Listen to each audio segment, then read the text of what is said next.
పొగాకు రైతులు ఆందోళనకు దిగారు. పొగాకుకు గిట్టుబాటు ధర కల్పించాలని డిమాండ్ చేస్తూ మార్కాపురం, ఎర్రగొండపాలెం రోడ్డుపై కూర్చొని నిరసన వ్యక్తం చేశారు. దీంతో ట్రాఫిక్ నిలిచిపోయి ప్రయాణికులు తీవ్ర ఇబ్బందులు పడ్డారు.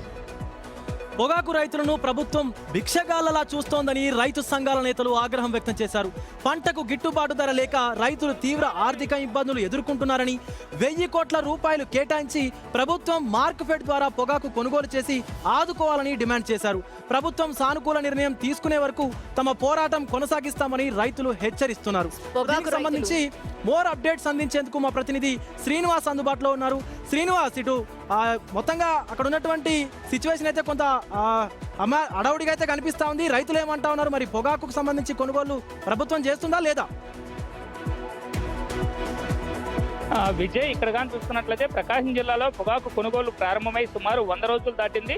100 రోజులు దాటినప్పటికీ కూడా రైతులు పండించిన పొగాకులో ఇప్పటి వరకు 20% పొగాకు కూడా కొనుగోలు చేయలేకపోయారు. దీంతో రైతులు కొంత ఆందోళనకు గురవుతున్నమాట అయితే వాస్తవమే. ఒకవైపు పంట పండిందనే ఆనందం కంటే కూడా పంట దిగుబడిని కొనుగోలు చేయలేకపోతున్నారు. దాని స్టాక్ ఉంచడం వల్ల కూడా దాని నాణ్యత కూడా తగ్గిపోతూ ఉంటుంది. అయితే వేలం కేంద్రాలు 100 రోజుల నుంచి జరుగుతున్న 20% కొనుగోలు చేయడం, గిట్టుబాటు ధర కల్పించలేకపోవడం కూడా ప్రధాన కారణంగా శ్రీనివాస్, గత వారం రోజుల నుంచి కూడా పొగాకు రైతులు ఆందోళన చేస్తున్నారు. అండ్ నిన్న నేషనల్ హైవేని కూడా దిగ్బంధించారు.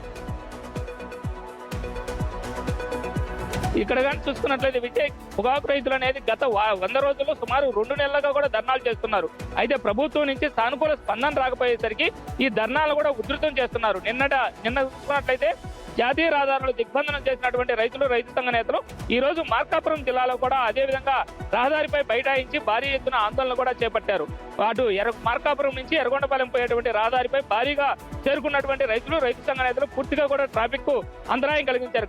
గంటన్నర పైగా కూడా ఇదంతా కూడా ఆందోళన నెలకొంది. అయితే పోలీసులు అక్కడికి చేరుకుని రైతులకు సర్ది చెప్పి వారిని అక్కడి నుంచి పంపించే ప్రయత్నం అయితే చేశారు. Vijay, right, thank you Srinivas, thank you for the details. So మొత్తంగా ఇటు పొగాకు రైతులకు గిట్టుబాటు ధర లేక పొగాకు రైతులంతా కూడా వారి ఆందోళన వ్యక్తం చేస్తున్నారు. ఒకవైపు ప్రభుత్వం పర్మిషన్ ఇచ్చింది పంట పండించుకోమని, బట్ వాళ్ళకి గిట్టుబాటు ధర ఇవ్వట్లేదు అంటూ కూడా రైతులు ఆందోళన చేస్తున్నారు.